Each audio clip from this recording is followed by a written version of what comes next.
दोस्तों जय माता दी।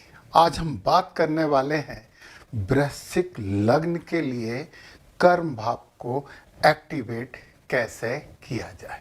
जैसा कि मैं पहले भी बता चुका हूं कि यदि कर्म भाव एक्टिवेट होगा, सक्रिय होगा, सही दिशा में सक्रिय होगा तो इच्छा पूर्ति होगी। ये 11वां भाव ज्ञान का भाव है, इच्छा पूर्ति का भाव है। और यदि कर्म भाव एक्टिवेट हुआ तो द्वितीय भाव, ये धन का भाव है, वाणी का भाव है, ये भी एक्टिवेट होगा।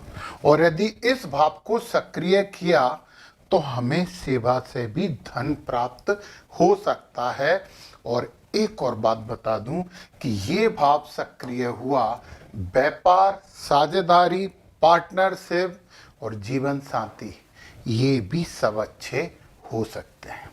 तो सीधी सी बात यह है कि हमारे कुंडली के 10वें भाव को यदि हम सक्रिय कर लें तो हमारे ये 4 भाव और सक्रिय हो जाते हैं। चलिए अब हम बात करते हैं कि कैसे करें, क्या करें।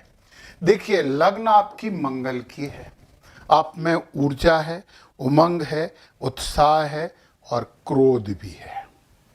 और कर्म भाव में आ रही है सूर्य महाराज की राशि, लीडरशिप है, नेतृत्व है। और सही बात तो यह है कि ये ग्रह के राजा हैं। जब राजा गुस्सेल होता है तो राज्य में समस्याएं उत्पन्न होती हैं।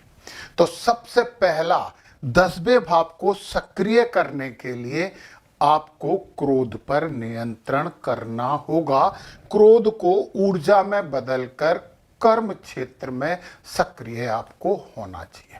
दूसरा, जब यहाँ पे सूर्य की सिंह राशि आती है तो नेतृत्व क्षमता तो अपने आप आ जाती है, परंतु नेतृत्व क्षमता में डिक्टेटरशिप कि मैं ही सही हूं, मैं सही हूं, ये सही है, पर मैं ही सही हूं, ये तो बिल्कुल सही नहीं है। आपको ये भावना भी छोड़नी पड़ेगी। दूसरी चीज, यहां पे मंगल और सूर्य का जो कॉम्बिनेशन है ना, ये आपको ये सोच देगा कि जो आप बोले, जो आप सोचें, वो ही सब करें।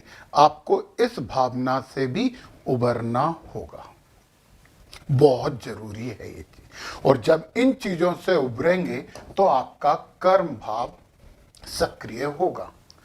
कर्म भाव सक्रिय करने के लिए पिता का सम्मान बहुत जरूरी है, पिता तुल्य लोगों का सम्मान जरूरी है और गुरुओं का सम्मान जरूरी है।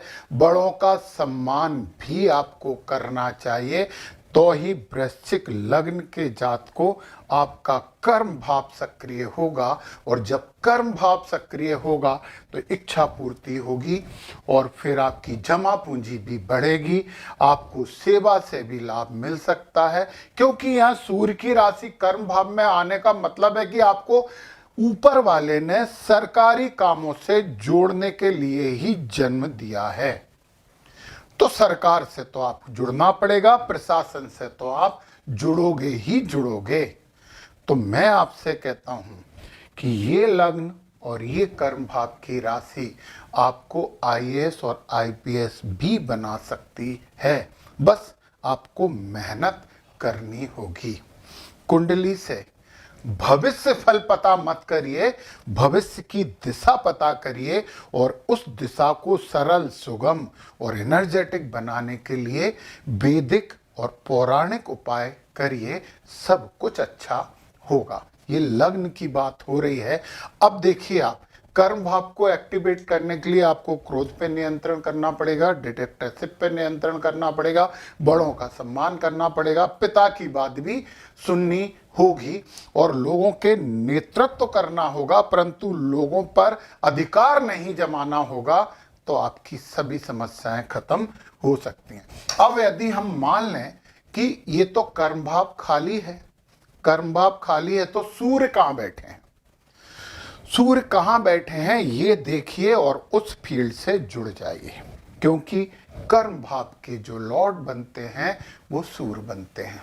यदि सूर्य कर्म भाव में ही बैठ गए, यदि सन यहीं आ गए, तो आईएएस आईपीएस की तैयारी करिए, बड़े ठेके की बात करिए, प्रशासन से जुड़ के काम करने की तैयारी करिए।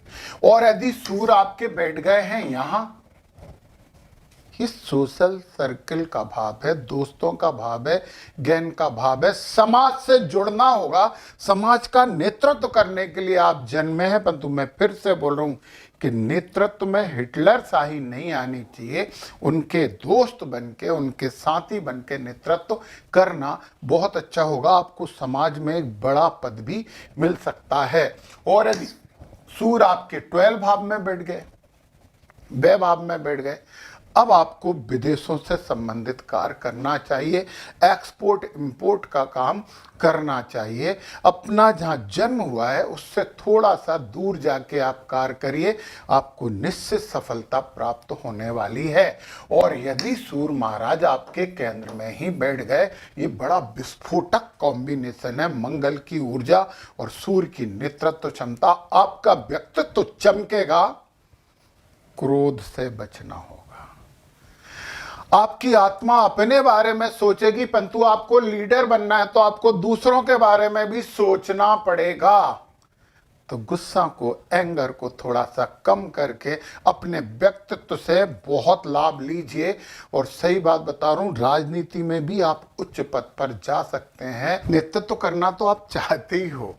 यदि सूर्य महाराज यहां पे बैठ गए, कुटुंबी जनों से, परिवार से जुड़ना, अपनी वाणी में मिठास लेके आना, तो जमा पूंजी तो बढ़ने ही वाली है। तो वाणी से संबंधित काम कर सकते हो, आप बड़े अच्छे भाषण दे सकते हो और लोग आपकी बातें सुनेंगे और प्रभावित भी होने वाले हैं।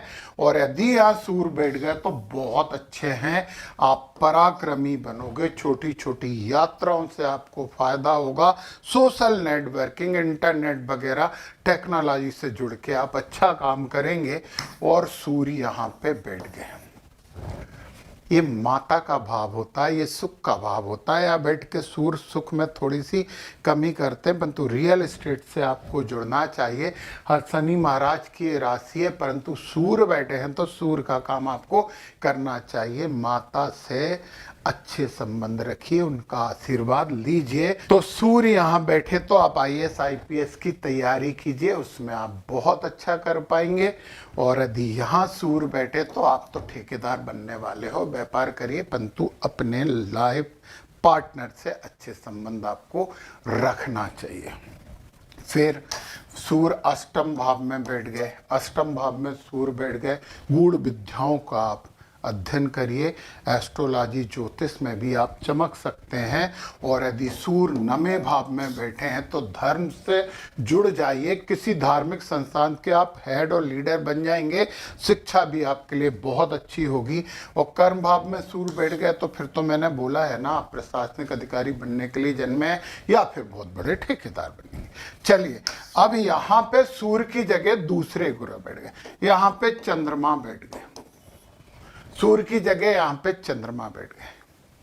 तो ऊर्जा के काम तो करना ही है। आप होटल, मार्केटिंग, राइटिंग और अकाउंटिंग वगैरह वगैरह के काम कर सकते हो। और यहाँ यदि बुध बैठ गए तो फिर आप बड़े ठेकेदार बनिए, फाइनेंस से रिलेटेड काम करिए, बिजनेस तो आपका बहुत अच्छा होगा। और यदि यहाँ पे बुध की जगह पे गुरु महाराज बैठ गए तो आप एक बहुत अच्छे मोटिवेशनल स्पीकर होंगे। आप शिक्षा के क्षेत्र में कार्य करिए, आप धर्म और अध्यात्म के क्षेत्र में कार्य करिए, आपकी कीर्ति बहुत फैलेगी और बढ़ेगी। और गुरु के बाद यदि यहाँ शुक्र बैठ गए, शुक्र बैठ गए तो फिर film industry, fashion designing, luxury वाले फील्ड आपके लिए ओपन हो जाते हैं। तो जितने भी महिलाओं से संबंधित कार्य हों, लग्जरी हों, भौतिकता से रिलेटेड काम हो, वो सब आपके लिए खुल गए हैं। और यदि यहाँ शनि बैठ गए तो फिर आपको नौकरी ही करनी पड़ेगी। आप सेवा वाला भाव जागृत कीजिए, क्योंकि 8 और 1 यहाँ हैं। आप नौकरी की तैयारी कीजिए, सेवा का काम करिए और एनजीओ वगैरह खोल के समाज की सेवा करने की कोशिश करोगे तो बहुत प्रगति होगी। और यदि यहाँ पे शनि की जगह राहु बैठ गए, राहु बैठ गए तो आप आईटी से जुड़ जाइए, इलेक्ट्रॉनिक मीडिया से जुड़ जाइए, शेयर बाजार भी आपके लिए बहुत अच्छा है, नेटवर्क मार्केटिंग बहुत अच्छी होगी, विदेश से संबंधित कार्य करिए, साइबर सिक्योरिटी का काम करिए, बहुत शुभ होगा। और यदि यहाँ केतु महाराज बैठे हैं तो आपको धर्म से, रहस्यमय चीज़ों से जुड़ना पड़ेगा। आप आध्यात्मिक गुरु बन सकते हैं, पशुपालन के क्षेत्र में आप बहुत बड़ा नाम कर सकते हैं, गुरु तो बन ही सकते हैं, साधु भी बन सकते हैं। और साइबर एनालिसिस आपके लिए सबसे मुख्य कार्य होने वाला है। और चिकित्सा में अनुसंधान और वैकल्पिक चिकित्सा आपके लिए गोल्डन चीज़ है, तो इसे करिए और अपने इस भाव को सक्रिय कर लीजिए। गुस्सा छोड़ना, लीडरशिप अपनाना, परंतु लीडरशिप में दादागिरी वाली चीज़ कम कर देना, तो बहुत अच्छा होगा। तो चलिए करिए अपने कर्म वाले भाव को, 10वें भाव को सक्रिय। जय माता दी।